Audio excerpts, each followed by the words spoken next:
It was one of those cold, gray evenings in New York City, the kind where the chill settles into your bones and the city moves fast, too fast to notice the details.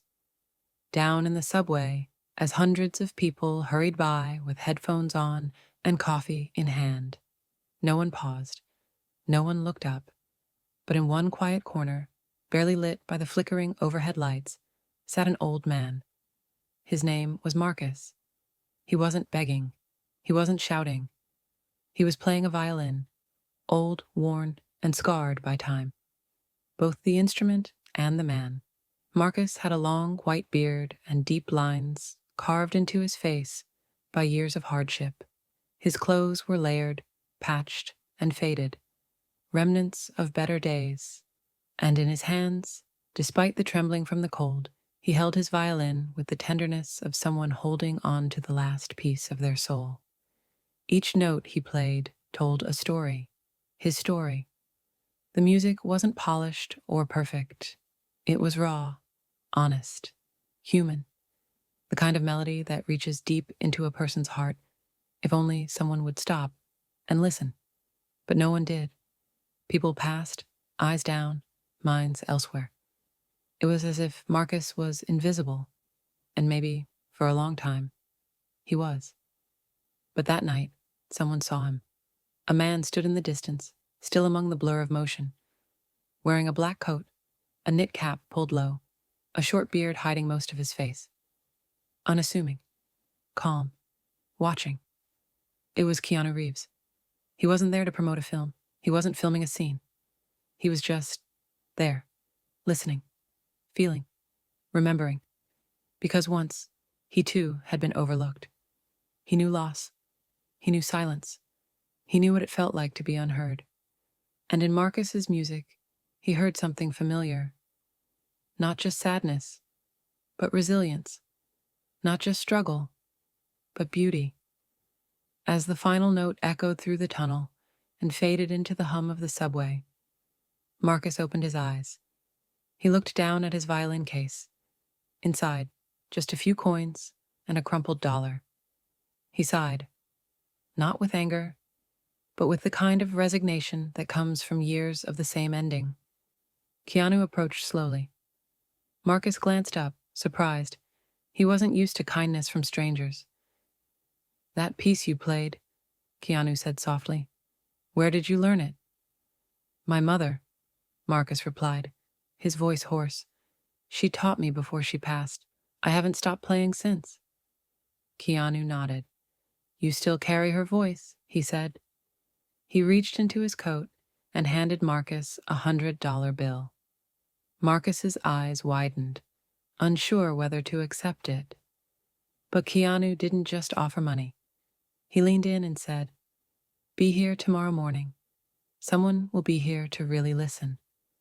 Then, without another word, he walked away. Still unknown, still unnoticed by the crowd.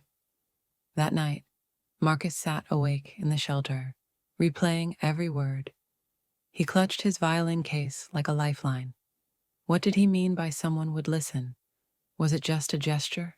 Was he serious? Morning came. Marcus returned to the subway, sitting in the same spot. But what he saw made his heart stop. A camera crew, microphones, people setting up lights, and in the middle of it all, Keanu Reeves, standing in plain sight. Marcus approached cautiously. "Is this really happening?" he whispered. Keanu smiled. "It's time your music was heard." They placed a mic near his violin, checked the lighting. People gathered, curious. And then, silence. The kind of silence that begs to be filled. Marcus raised his bow, his hands trembling, not from cold, but from something else. Hope. The first note soared through the air, haunting, honest. The tunnel, once filled with the shuffle of shoes and chatter, grew still. One by one, people stopped. They removed their earbuds, lowered their phones, and listened. Eyes welled with tears. Couples held hands. Strangers exchanged glances of quiet awe. Marcus played with everything he had. All the years of pain, joy, longing, poured into every stroke of the bow. When the music stopped, no one moved. For a moment, the world held its breath. And then, applause. Loud, sincere, overwhelming. Marcus bowed his head, eyes wet, overwhelmed. A video of the performance surfaced online just hours later, and like wildfire, it spread.